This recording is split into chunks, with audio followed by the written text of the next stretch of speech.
All right, we are now in the interior of 4112T, the 2021 Hemisphere. I'm going to start at one end and work my way to the other end of this camper. So we'll start all the way in the back here.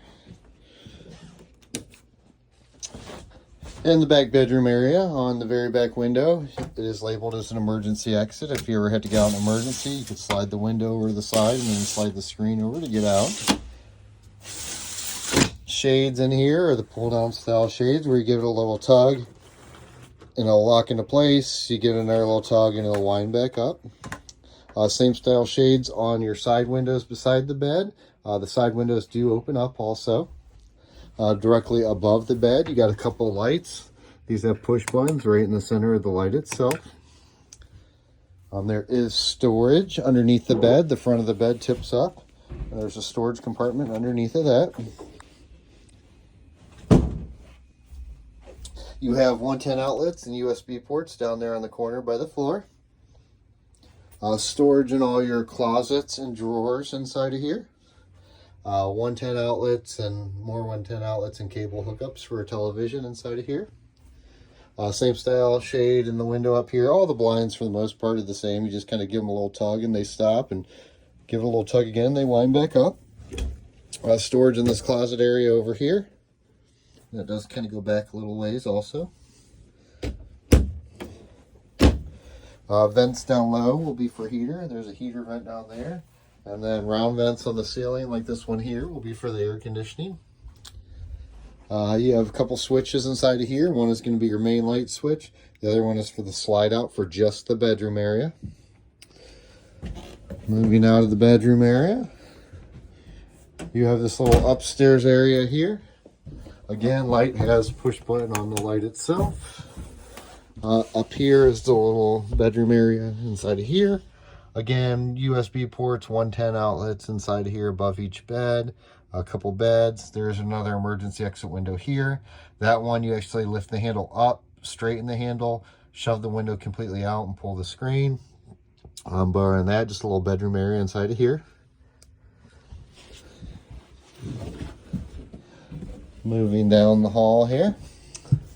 Light switch for your hallway. Into the bathroom area. You have storage in your vanity above the sink. Sink's pretty standard. And then storage just below the sink.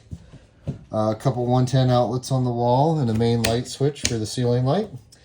This switch here is for the fantastic fan up on the fan on the ceiling to exhaust out.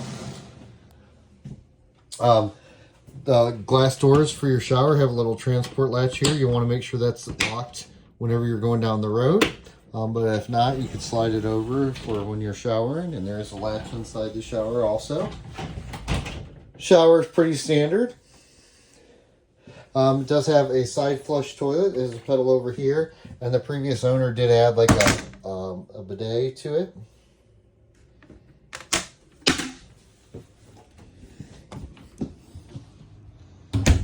Moving down the hall here, your main touch panel for everything. All your slide outs are labeled here for your 4 different front slide outs up here.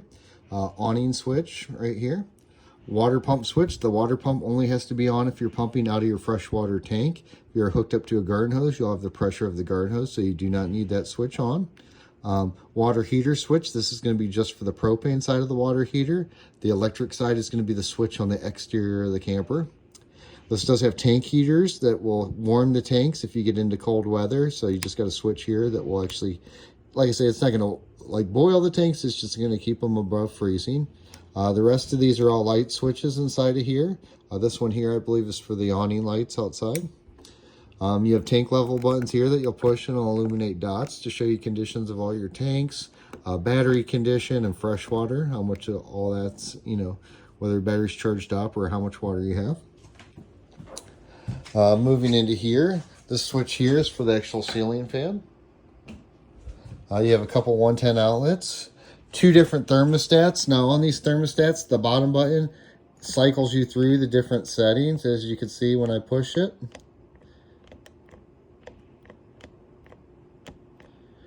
Now this one here on the left shows heat. There's only one of them is going to give you the heat option. So the one on the left is for heat also. This will do heating and air conditioning on one of the air conditioning units. And then this one here will do the other air conditioning unit. You'll still cycle through down here with your bottom button and then set your temperature with your arrow keys. Just above that, you have this touchpad. If you touch the bottom button here, it'll light up, take you into the screen for leveling. You could go to different settings on here. And, you know, there's just different things on it. You got to kind of play around with it, but it will give you some different options on what all you could do with this touchpad. But for the most part, it's for the leveling end of it. You have storage in all your cabinets in the kitchen here, and storage in the cabinet down below.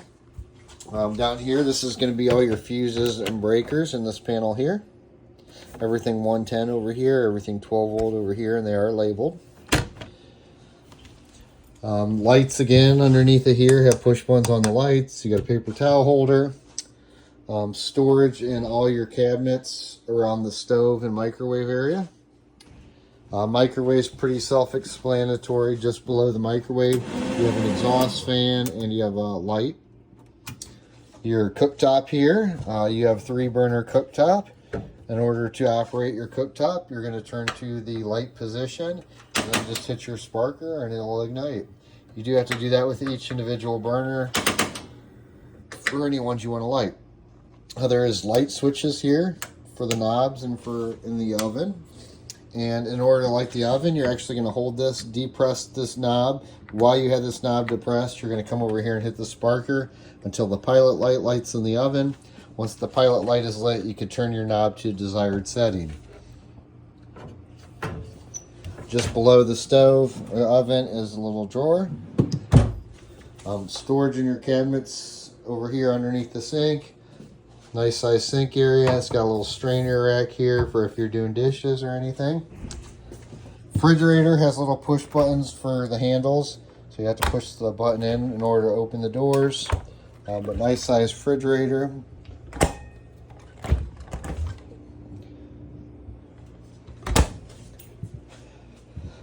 Over to your table, there is storage underneath the cushions here. These will tip up, and there is storage underneath this bench seat over here also. Same style blinds, slider style windows. This does have a little extension to the table if you want this to tip up. And then there's a rod underneath of it that you can slide out to give you a little extra table space. All the books that came with the camper when we got it. You have a fire extinguisher just to the side of the door over here. Up on the ceiling, you got a couple air conditioning units. There's one there, and then there's one up in the front. These do have rinsable filters on the sides. I'll kind of zoom in here maybe. Yeah, right in that area, there's rinsable filters on both sides. You have a smoke alarm up on the ceiling. Again, vents down low will be for furnace. Vents up high on the ceiling will be for air conditioner. Moving into the living room area, you have recliner chairs on these ones here. They got little pull cords just on the side that will recline the chair. If you double tap on these, they light up on the rings somewhere. Over here, these are actually pull-out beds on both of them. In order to do that, you're going to remove the back 2 cushions, lift the bottom up. There's legs that flip out on the bottom of this cushion, and then there'll be a back that flips over. Lights up here do have a push-button switch on them also. And again, windows are pretty easy to understand, but you got some more emergency exit windows, some tip-out windows and stuff like that. This side over here is the same as the side I just showed you. Up here you have storage in your cabinets on the left and right. It does have a fireplace with a remote for it. You can turn that on just for the glow if you want. It actually will produce heat, or just use a fan also. They work really well. You have 110 outlets and USB ports over there. Some more 110 outlets here. There's a little switch over here for some LED lights. Now this does have a little window out the front of it that you could open up this and look out the window in the front. And then there is actually in this area here, there's a TV that pops up. This actually has a lift. And you'll have a TV that will pop up out of the lift here. And also, this radio down here will play DVDs onto that television. You will have to switch source on your remote to, I believe it's AV or component, and that will play the DVDs from here onto the television. You can also use this just for music or Bluetooth. The zones over here on the left, one of those is going to be interior zones. The other one's going to be those exterior speakers I showed you on the outside. Other than that, that's pretty much it for the interior of this camper. We appreciate your business and hope you enjoy your new purchase. Thank you.